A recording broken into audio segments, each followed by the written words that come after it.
Good morning and welcome to Waypoint, guys. It's so great for you to join us this morning.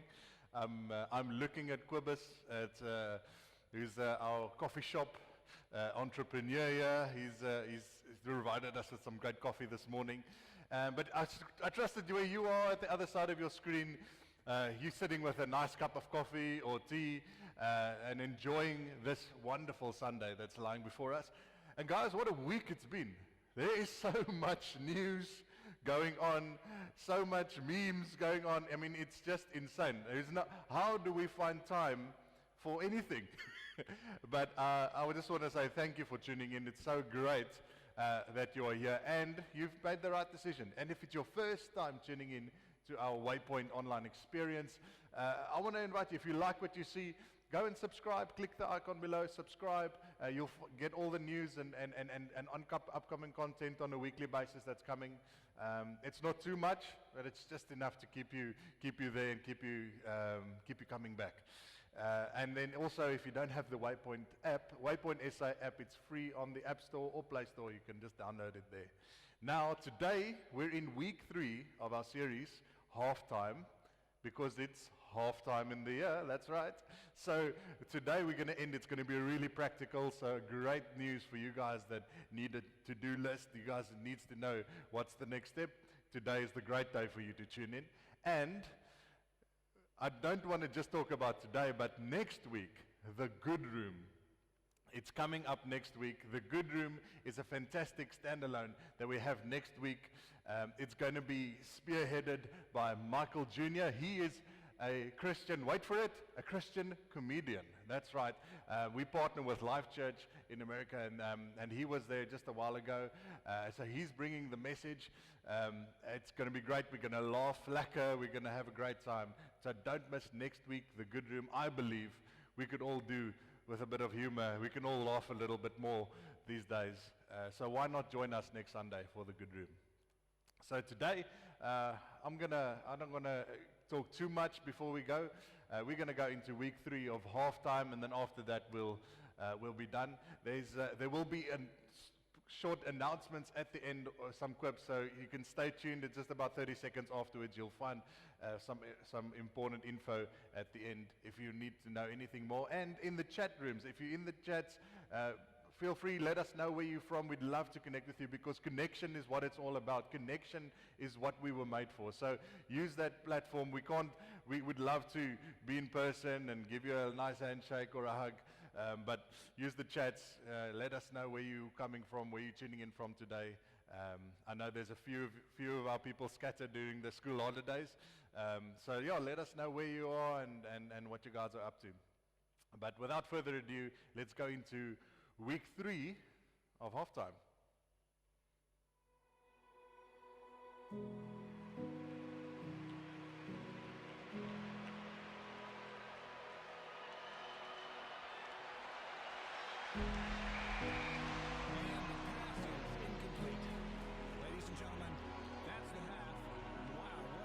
It's been.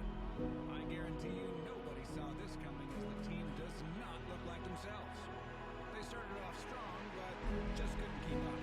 They may have had a strategy coming in, but it's obviously not working. But there's plenty of time to turn things around. It's only halftime. You just hope a new team comes out after the half with a better plan. So it's back to the drawing board if they want to have a chance of coming away with a victory. The head coach needs to make some adjustments and make them fast because they are not on the same page. And we'll get back to the action after halftime.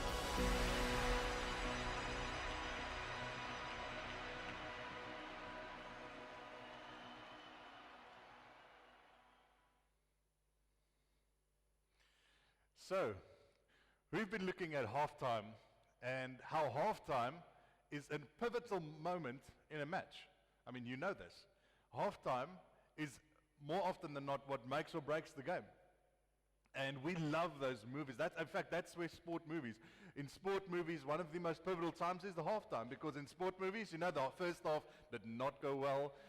Our heroes are with their backs against the wall, and then halftime comes, the coach gives that speech, the music starts swelling, and they go out, and with the last play of the game, they win. And and all ends well. And the great thing about halftime is that we spoke about last week was that halftime, the great thing about halftime is it's only halftime. And we look at the year where we are at, and we are in the halfway time in this year, and we see that even though the first half of the year might not have gone to plan, maybe you're in that boat, maybe the first half of the year you're already thinking, oh, can it just be the end of the year now? But the great news for you is it's only halftime. It's not too late to finish this year strong. And that is at the end where you want to be. Because if we don't want to end strong, we don't want to go to the place where we can look back and say, oh man, this was worth it, then this year would be a waste. If everything has to go well for us, for everything to have worth, then this past year and a half definitely has no worth. Because for most of us, this past year and a half has not been great at all. So, finishing strong is what it's all about, and that's why this series now I feel and I know is so important, because if we make some minor adjustments now, if maybe some major ones, but the stuff that we focus on now to the end of the year might just make the hurt, the toughness, the things that are not so easy and not so lacquer, might just make it worth it.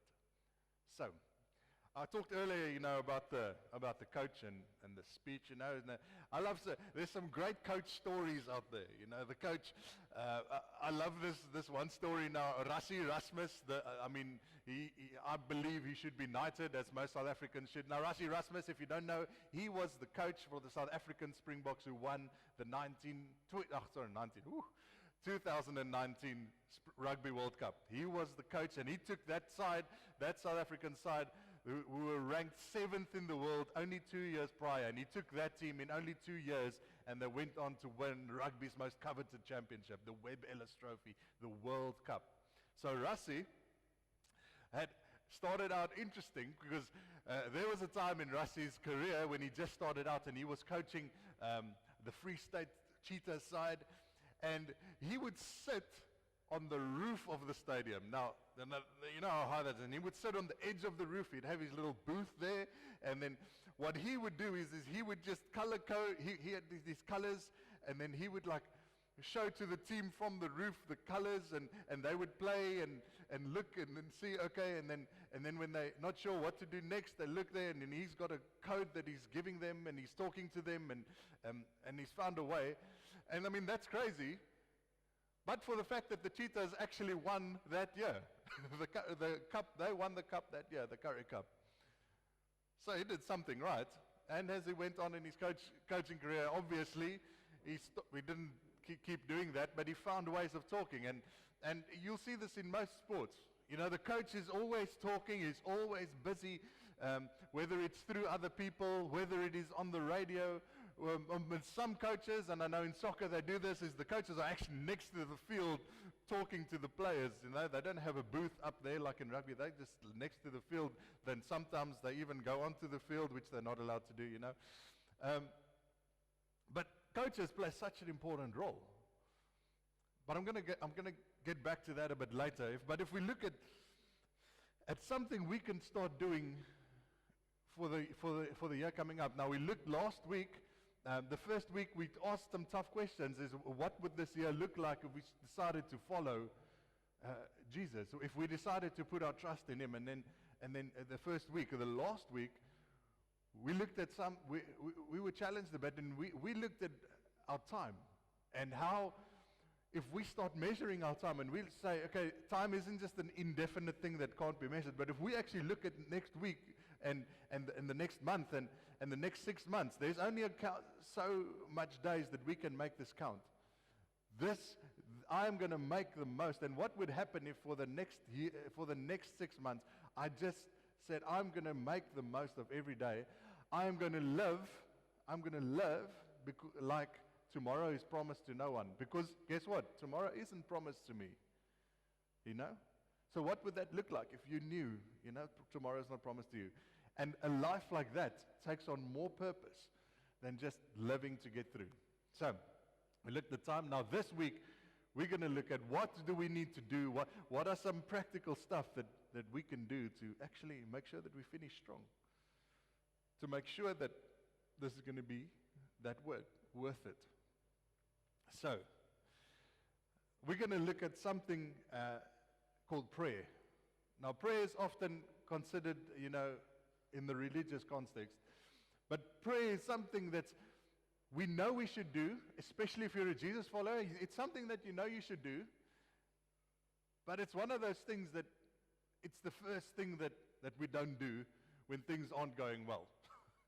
I haven't been in the ministry and with the church for that long. It's been a few years, but in my time, I have never met someone that has said, when I ask them how's it going or what are they experiencing, I haven't, in a very little occasion, if any, someone has told me, you know what, Tiaan, my prayer life is on point. My prayer life at the moment is exactly where it should.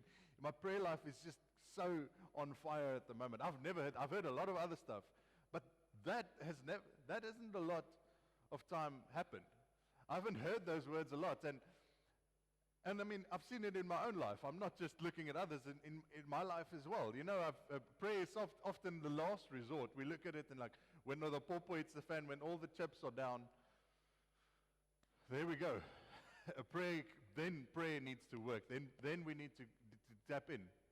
And you read verses like this, that says in 1 Thessalonians 5, it says, pray without ceasing. And Paul writes this and he's like, and you're like, oh my hat, Paul. Now I'm actually feeling bad because now I need to continue praying and just don't stop. And that's just too much. It's tough. I can't tell you, I don't know how to do that. I mean, prayer is something that's difficult, So, it can be disheartening. Let me put it another way. It's like, it's like vegetables, like broccoli or what's the healthy one now these days? Kale, like broccoli or kale. You should eat it. It's good for you. It has its benefits, but man, give me the cheeseburger. Give me the scorpchoppy. It's going to win every time. You should, but when the chips are done and when you get to that, you kind of don't.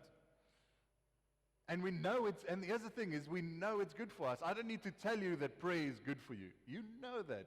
You know that actually prayer could be the difference.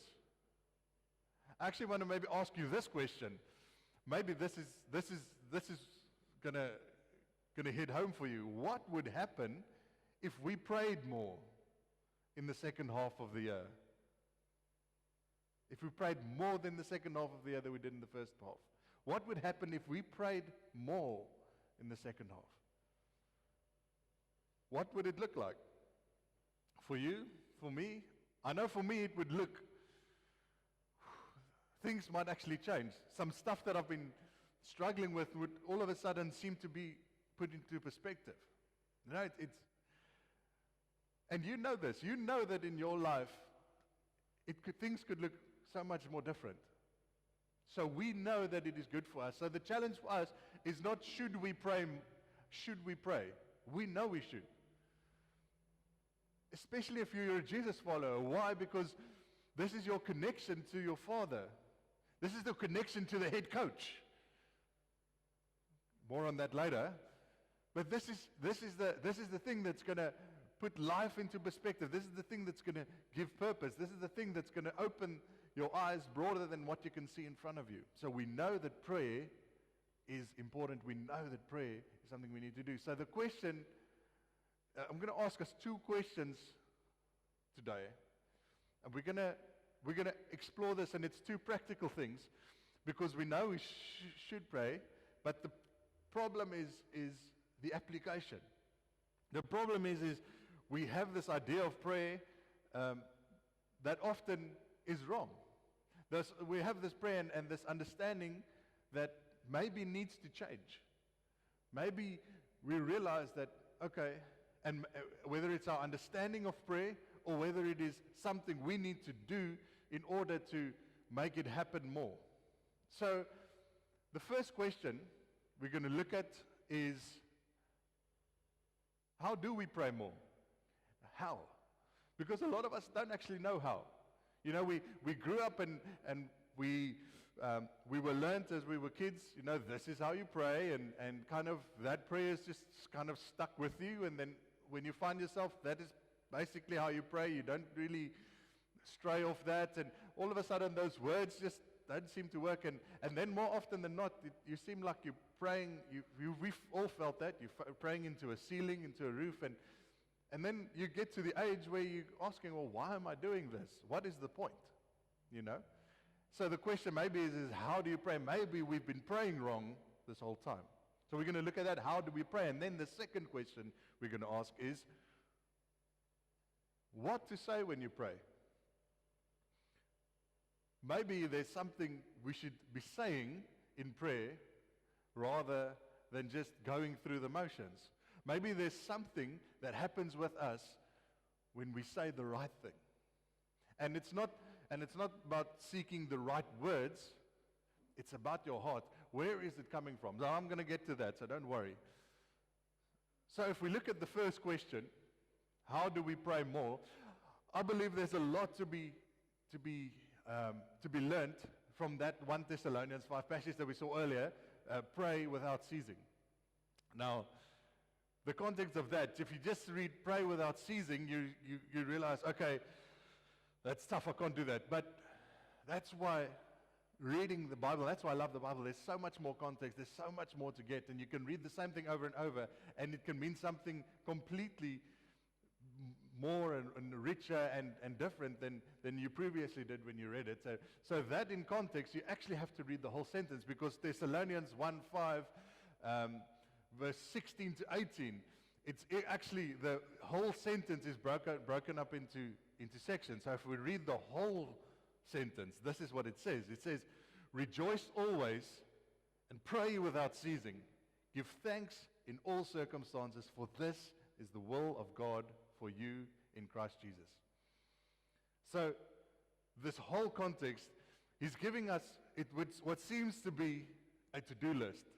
Okay. But I want to focus on this part here, like we did previously, and it says, pray without ceasing. Now, this is the one that scares me, because we often read that and we think, okay, this is hard. This is actually unattainable. How, Jesus, you don't know what my day looks like. You don't know what I have to go through on a daily basis. I have to work. I have meetings. I have to feed the dogs. I have to feed the baby. I need to clean the baby. And we're just surrounded by a lot of people that have babies recently. So I know that's just, one of those things. Luckily, I don't have to suckle with that yet, but we'll cross that bridge. But, there's so little time. So Jesus, how can you expect me, Paul, how can you expect me to pray without ceasing? I mean, there's just no time. Before I open my eyes, then this has happened. Before I open my eyes, then Zuma is all of a sudden in jail. I don't know what to do with that, And then I wake up again, and now the Springboks have COVID. Are we even going to play the British-Irish line? Sorry, guys, I'm just so upset about that. I mean, sure. My hearts are, guys, it's very sore. But anyway, but we look at that and we say pray without ceasing. But that without ceasing is big. Because the original, if you look at the Greek that it was originally written in, refers to this word. I'm going to try my best to pronounce this. Is adialeptos. Adialeptos, okay? You can practice there with one another. Adialeptos. You're going to remember this word when we're done. Adialeptos. What's interesting, it means, what it doesn't mean. Let's start with what it doesn't mean. It doesn't mean constantly. It doesn't mean without stopping. It doesn't mean without, like we read it there. We kind of think without ceasing means I need to keep doing it non-stop. That is actually not what it means. What it actually means is constantly recurring. Meaning it's something that constantly rears its head. It's something that constantly comes up. You know, if you've been there. And I believe there's a word for it, almost deja vu. You've been in the same situation, and it feels like you've been living the same thing. It's almost like that, when we, and this constantly recurring, meaning I'm living, I'm going through life, I'm going through the meetings, I'm going through my everyday life, but constantly prayer just seems to be coming into there. And it's something that constantly gets brought up. So you see, it's a far cry actually from non-stop. It's something that it's a part of who you are. It's not something you have to do. It's a big shift. But now, see how this reads. All of a sudden, it reads a little differently. If you see the context, it says, we could say it this way, is pray in a constantly recurring way. Well, that seems doable. Now this is big, but you need to understand that this doesn't just happen. Something needs to happen from your side to make this happen. Why? Because if this was so easy, if this was something that was so easy to do, everyone would be doing it. But we love saying here at Waypoint and in the staff, we often say this, if we want what no one else has got, we need to do things that no one else is doing. So if you look at the world around you and you say, I do not want that, I don't want that for me, I don't want that for my kids, I don't want that for my future spouse, I need to do things that those people are not doing. Or I need to say no to things that certain people are saying yes to. It's the same with prayer. The easy thing is always to not do it. But if we look at our lives, if we look at where we are at, we're working, we're spending time with the family. But prayer is something that can consistently be in. Why? Because prayer is none other than a conversation. Prayer is a conversation. Prayer isn't something that requires a lot of effort. It's actually, prayer is one of the most easiest things to do. And maybe that's the problem. It might be too easy, and we kind of think it comes naturally, but it doesn't. So I'm going to help you out, and there's things that you can do to help you, and there's maybe two. I'm going to give you two. I'm going to call them prayer triggers to remind you to do this, because it's something that you need to be reminded of. For something to constantly recur, it's something that you need to be reminded of. And I'm going to call it a prayer trigger, because we're kind of in the halftime, we're kind of in the sport reference. So a trigger in sport it's a very interesting thing. So I'm going to use cricket as an example.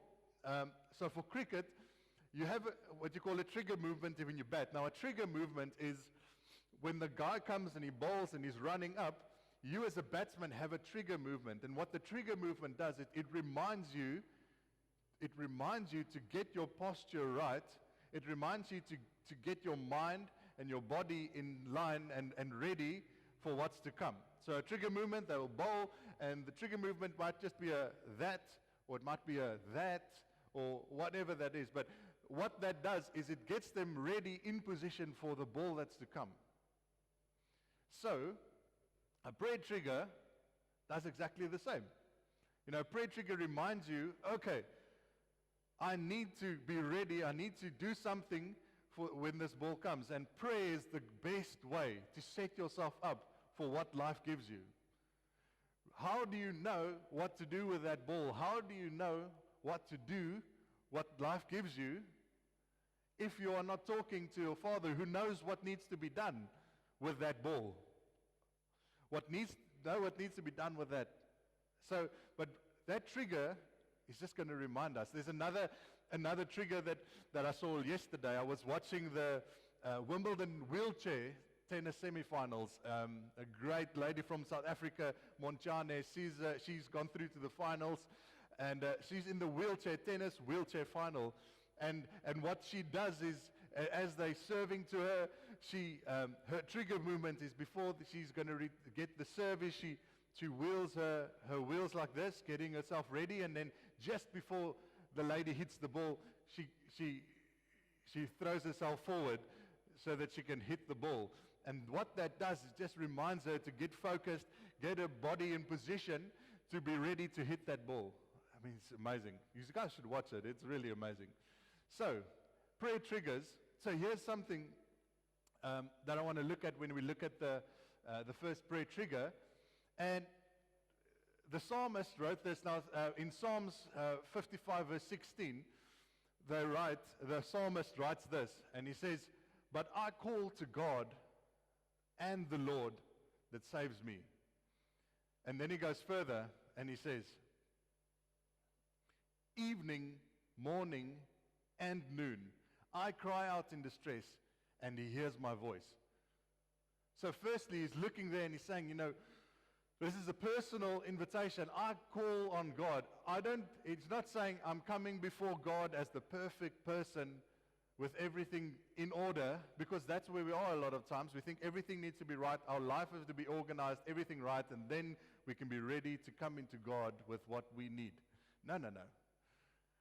He comes in morning, evening, and noon. I cry in distress, out in distress, and he hears my voice.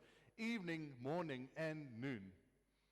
And I think there's a key here, because the key here is actually, he's reminding himself, because he's writing this, he's reminding himself every part of every day. There's a part in every day that he reminds himself to cry out. In this instance, he's in distress, and he hears my voice. Meaning God always hears. So, maybe for you need to be reminded of those times. You need to be reminded to pray.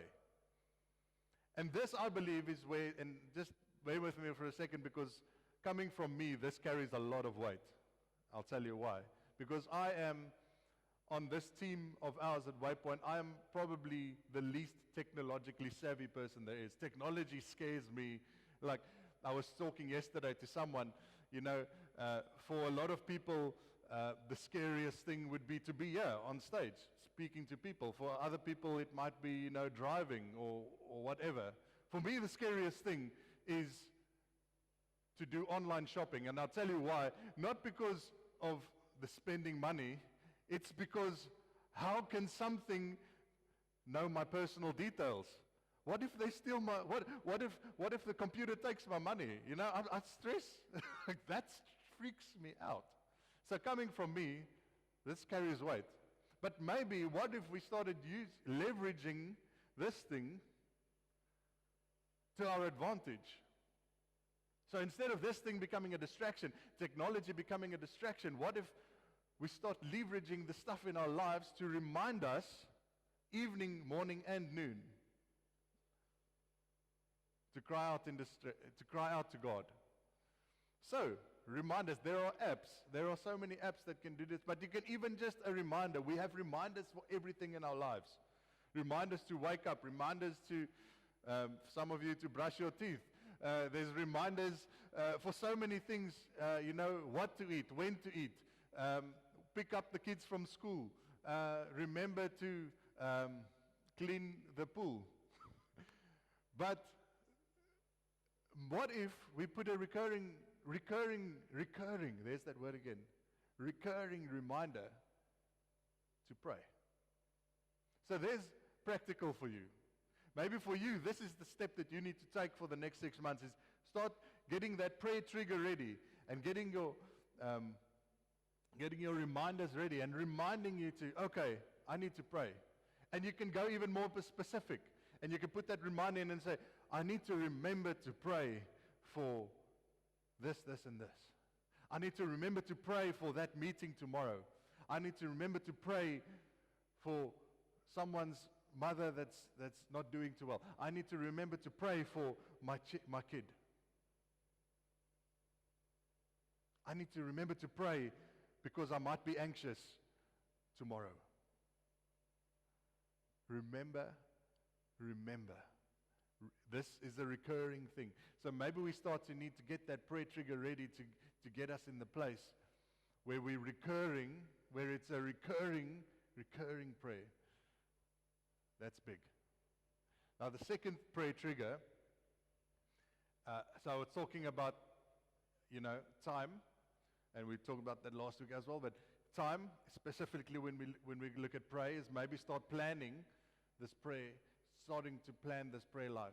And the second prayer trigger that I want to maybe implore you is space. Prayer space, which is really important. Because here's the misconception that we have about prayer, once again. We think that prayer is something that needs to be, prayer is something that needs to have, everything needs to be perfect, before I can pray.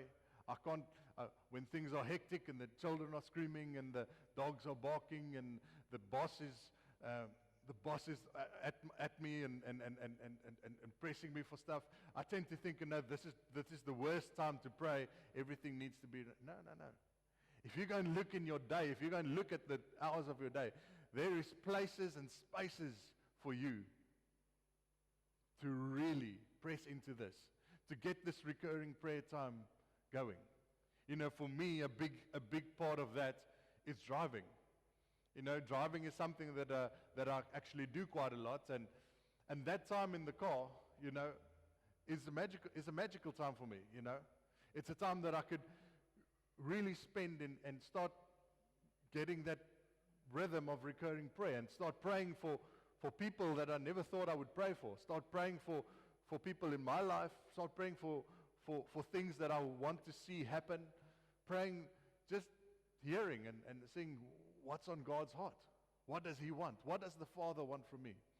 And that time in the car is really great. But as there's a time in the car for me, there is a time for you. Maybe it's a different space. But there is space in your life that you can start putting this in, but it doesn't happen by accident. It is something that has to happen on purpose. Something that you have to press into. And maybe it's going to mean that you need to put the phone down. Maybe it's going to mean that you need to maybe close the laptop screen for this few minutes. Maybe it's going to mean that, TV is going to have to be on one side for the moment. Because if we look at our time, and instead with last week, if we look at our time and the time spent, how is your time spent? And if we want to make every single minute count, we need to put time in for this thing called prayer. So, that's how we pray. And now we get to the second question that we had the day. So we look at how to pray, and there's different things. And we looked at how to pray. We looked at the prayer triggers. And we looked at focusing rather on non-stop and non-ceasing. We're looking at maybe we should start with recurring prayer. And we get the time ready. We remind ourselves every single. We remind ourselves 3 parts of the day to set those reminders. And then we get the space. We see where's the space in that day that we can pray, that we can spend time in conversation. And I want to use that word conversation because it's going to help with the next part that we're going to. And this is, the second question is, what do we pray? What do we say? And this is tough because for a long time this was me. For a long time my prayer life looked really boring, really the same, until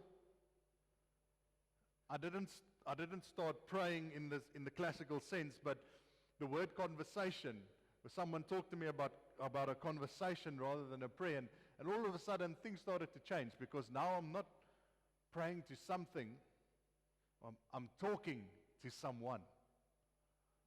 Not praying to something, I'm talking to someone.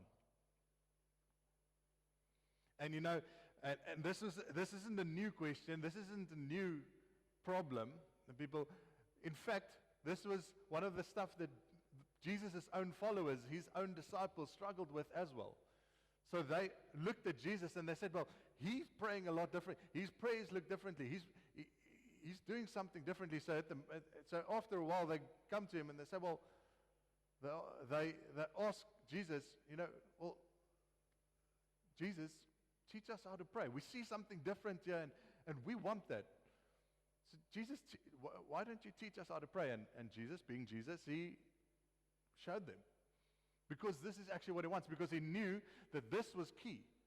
Because he knew that without this part in their lives, they would never really have an authentic, real relationship with their Father in heaven. So Jesus says this in Matthew. So he says, and when you pray, do not be like hypocrites. Now, we ask, who are hypocrites? And he says to us, for they love to pray standing in the synagogues. Next. And on the street corners to be seen by others. So he's actually saying here is, if the only time that you pray is at life group or, in front of people or, in church, and he's actually talking to me as well. And he's saying, Tiaan, if the only time that you pray is on stage on a Sunday, and when you're in your life group, or when you're at band practice, you're a hypocrite. And maybe that's where you are at. Maybe you've been a hypocrite for too long, and it's time for you to start playing the game. It's time for you to get in and get I don't want to say your hands dirty, but to get your hands on the ball. And you can't play the game on the sidelines. You have to start, and the best way you can play this game, and the best way you're going to use this second half of the year is with prayer. And real prayer is not hypocrisy. Real prayer happens in the next part that Jesus says.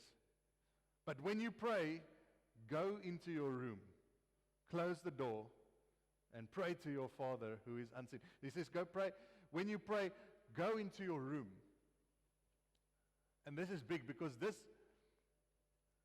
is the next part of the prayer trigger. Now, it's great to have moments during the day where you're going to recur, where you're continually going to recur in your prayer life. And that's going to remind you, and it's going to keep your eyes focused on what needs to be focused on. It's going to give you the Father's perspective on the things happening before you and the people that you interact with. But what Jesus is talking about here is a next step. It's a vital part of this. And there comes a moment in your prayer life where you have to close the door. Yes, even from your spouse and the kids, and there's a time where you go into a private space where it's just you and the Father and your thoughts. And this is important. In fact, this was what Jesus did constantly. When the crowds were gathering, and he was busy working miracles, and people would just want more, and it would seem like this, he's living the rock star life, and then Jesus would do the unthinkable, and he would remove himself from that situation.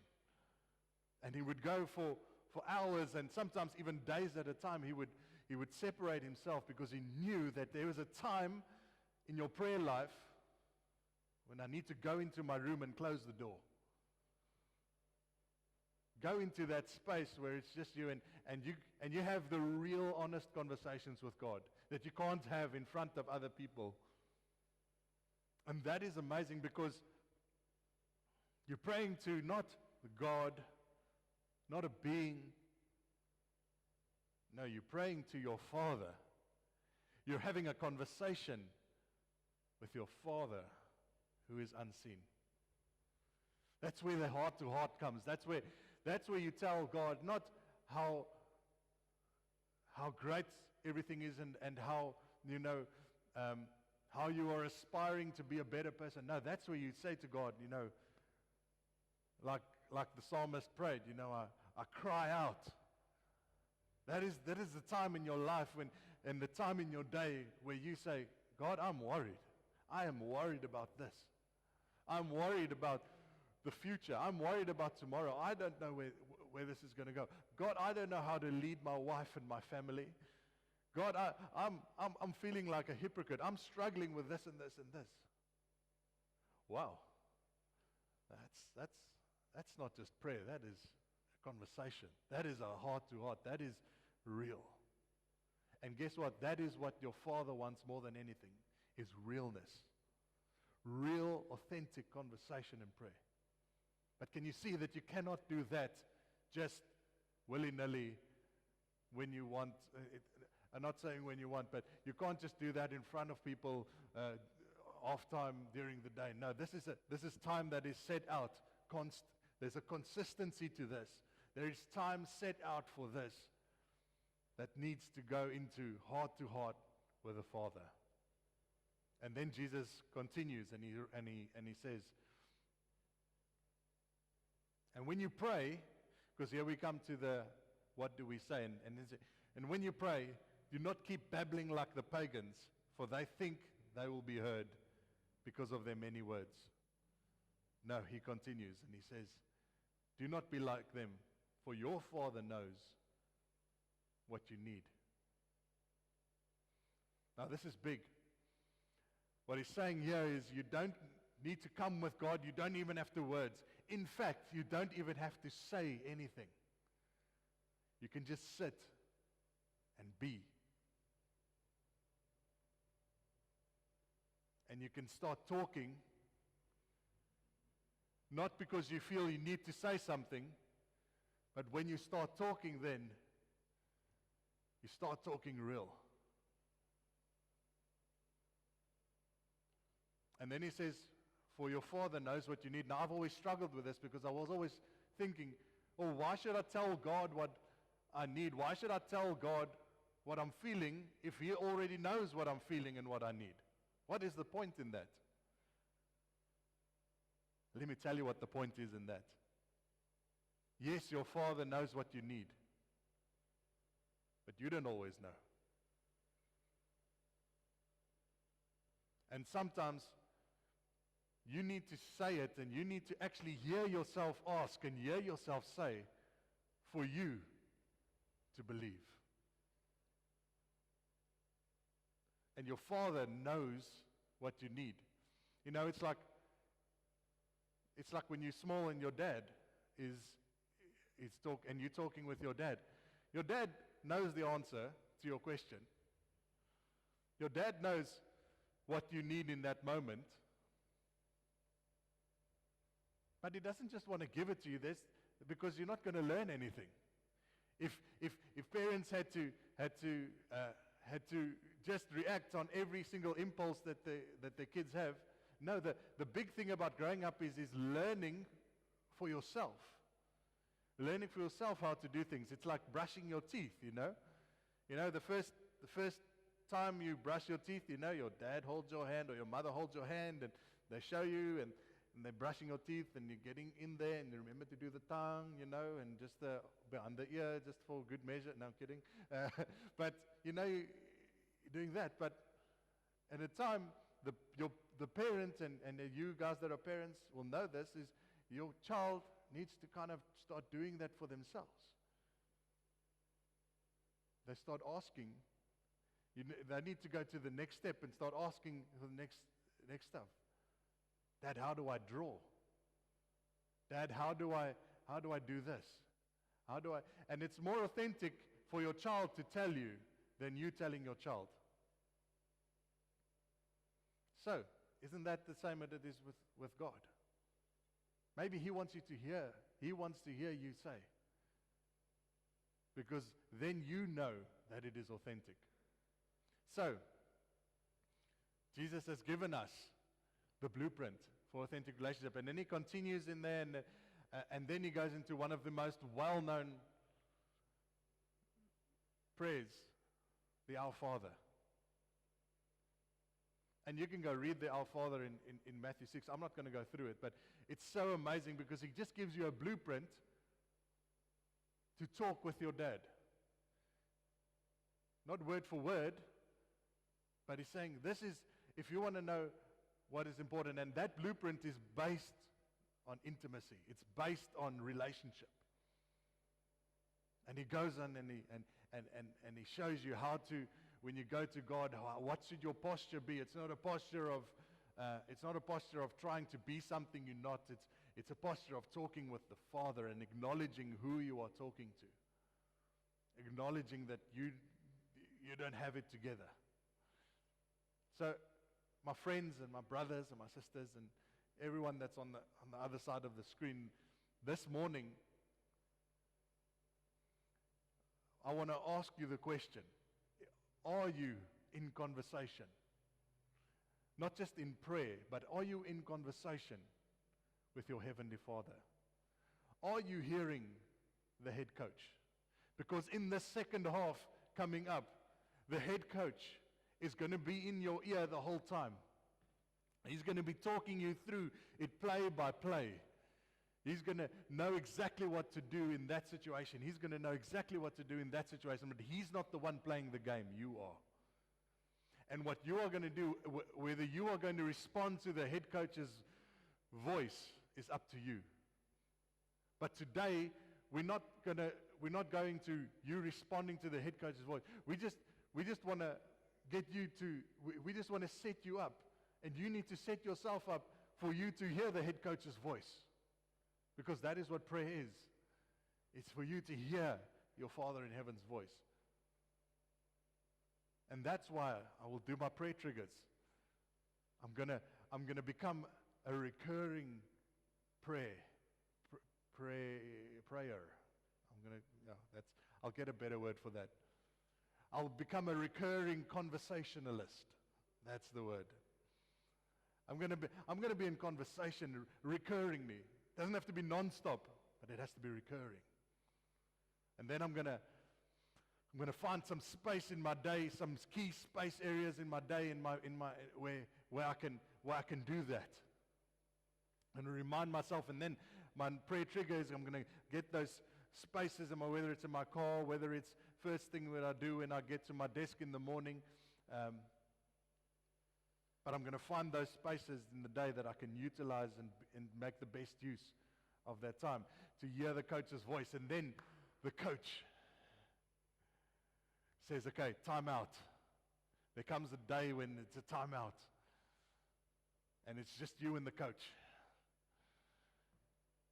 And that's away from other people. And Jesus showed us how to do this.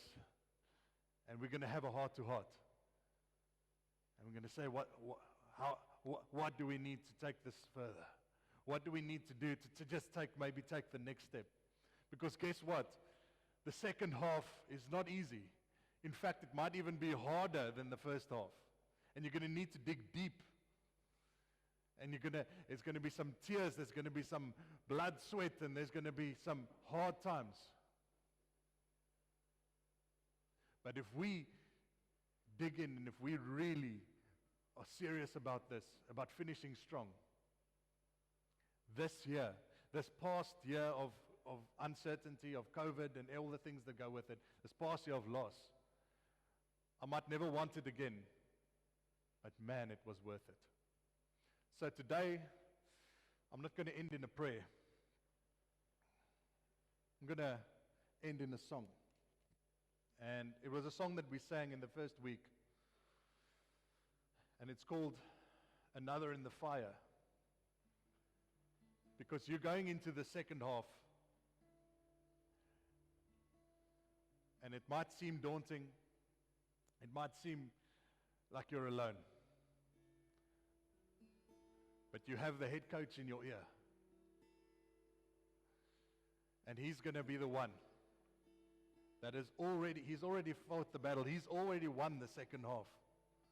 He knows what needs to be done. He's been there.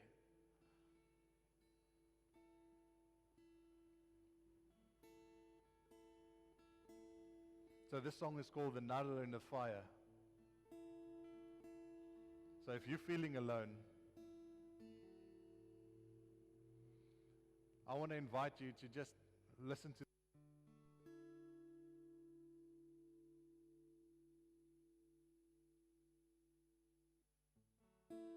a reminder, a recurring reminder.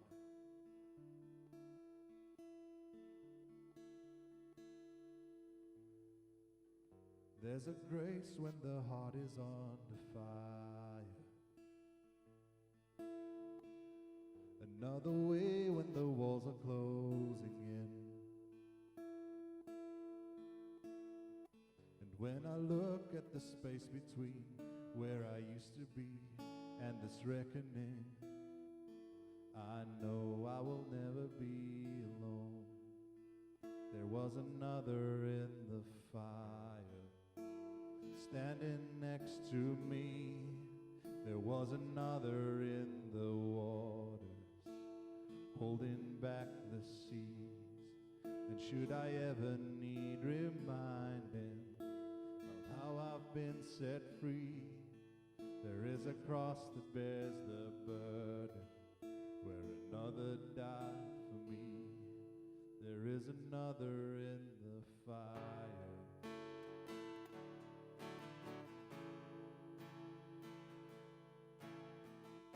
All my debt is left for dead beneath the waters.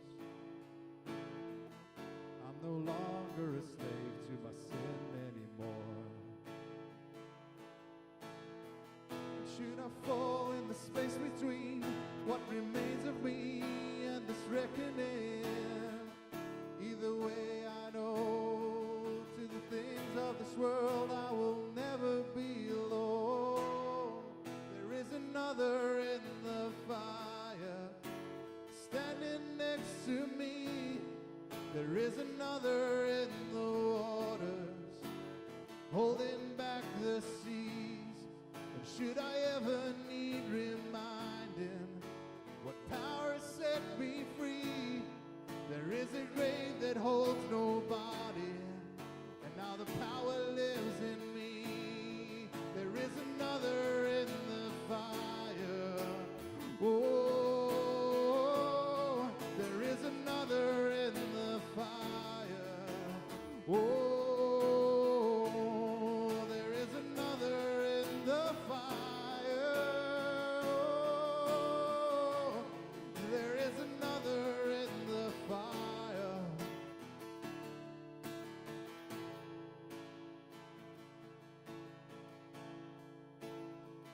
I can see the light in the darkness, and the darkness bows to him. I can hear the roar in the heavens as the pace between west and I can feel the ground shake beneath us as the prison walls cave in.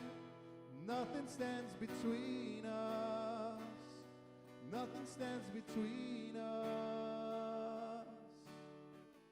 There's no name but the name. It's a name that is Jesus. He who was and still is and will be through it all. So come what may in the space between all the things unseen and this reckoning, I know I will never be alone. And I know I will never be alone. There is another in the fire, standing next to me. There'll be another in the waters, holding back the seas. And should I ever need reminding of good you've been to me, I'll count my joy come every battle, 'cause I know that's where you'll be. Oh, and I can see the light in the darkness, and the darkness bows to him. I can hear the roar in the heavens as the space between we stand. I can feel the ground shake beneath us as the prison walls cave in. Nothing stands between us. Nothing stands between us. There'll be another in the fire, standing next to me. There'll be another in the waters, holding back the seas. And should I ever need reminded how good you've been to me, I'll count my joy come every battle, 'cause I know that's where you'll be. I'll count my joy come every battle, 'cause I know that's where you'll be. I'll count my joy come every battle, 'cause I know that's where you'll be. I'll count my joy come every battle, 'cause I know that's where you'll be. Thanks so much, guys, for joining us. And remember that connection is the most important thing right now. So I want to invite you, if you're not connected yet, please reach out to us. We'd love to phone you and get to know you, and just be there for what you need. So you can find us on Facebook, on our website. We'd love to reach out to you. And then remember, next week, The Good Room with Michael Jr. Don't miss it next week. Really looking forward to that, and we'd love to see you online for that. That's it. Thank you guys for tuning in, and we'll see you guys next week for The Good Room. Cheers.